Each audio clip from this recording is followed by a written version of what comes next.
Just had a birthday. I just turned 52 October 3rd. That was my birthday. 52, yeah, thank you. Told a woman I was 52, she said, you look good for your age. Which sounds like a compliment until you start to remember that people used to just say you look good, period.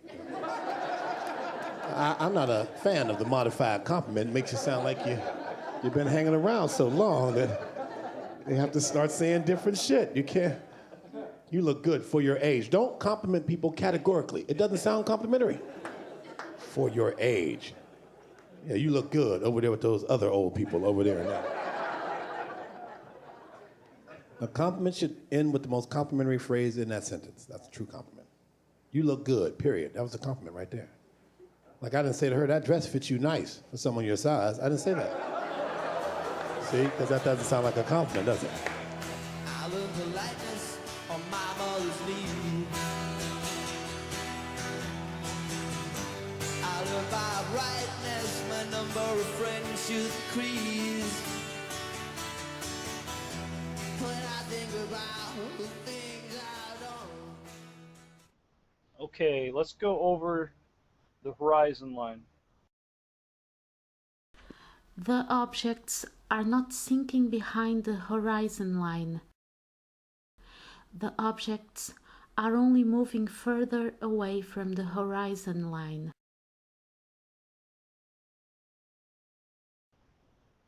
Okay, this is consistent with what we see in the Fosweb video. We see the ship as it gets over the horizon line, it continues to go away from the horizon line. It's not sinking, it's just moving further away.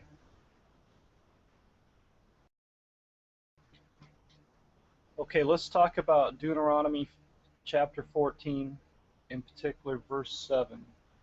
Nevertheless, these ye shall not eat of them that chew the cud, or of them that divide the cloven hoof, as the camel, and the hare, and the coney, for they chew the cud, but divide not the hoof.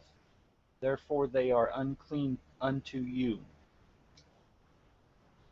Okay, so let's take a look at this. Alright, here we got the camel, and when you look at its hoof, it is not divided. And the camel does chew its cud.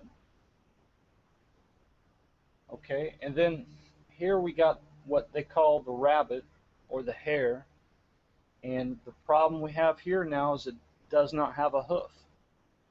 There's a lot of arguments going on about whether or not the rabbit chews its cud, but the plain fact is the rabbit does not have a hoof. It's got paws. So the rabbit cannot be the hare, and obviously neither can the coney. The coney has paws just like the rabbit does, and just like the badger does. They have paws, not hooves. Okay, so that drove me to find out what might be the hare and what might be the coney. And so I got to looking at some of the other animals with hooves, and I came across the giraffe. And you know what's interesting is that you look at the bottom side of the hoof of the giraffe, and it's like the camel. It's not divided.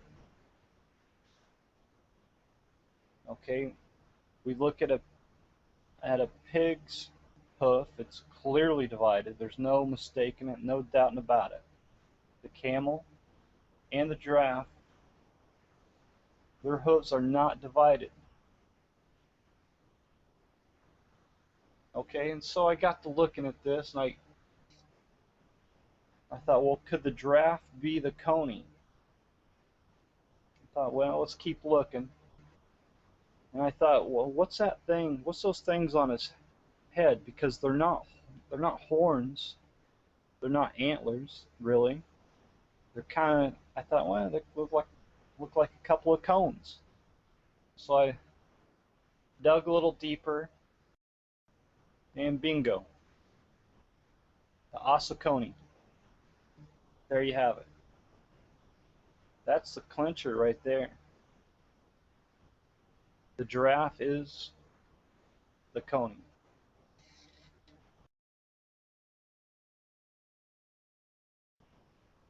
Now, what's the hare?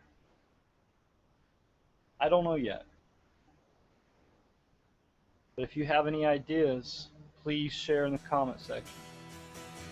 I laugh out loud to no one, hey to no one, 'cause it's so hard to meet the eyes that I see when I try to open up my heart. There's something inside me and I know it's good, but understanding is misunderstood. At the end of a smile there's a laugh at a hand. So I became honest, Mr. Mistaken. Jesus is real.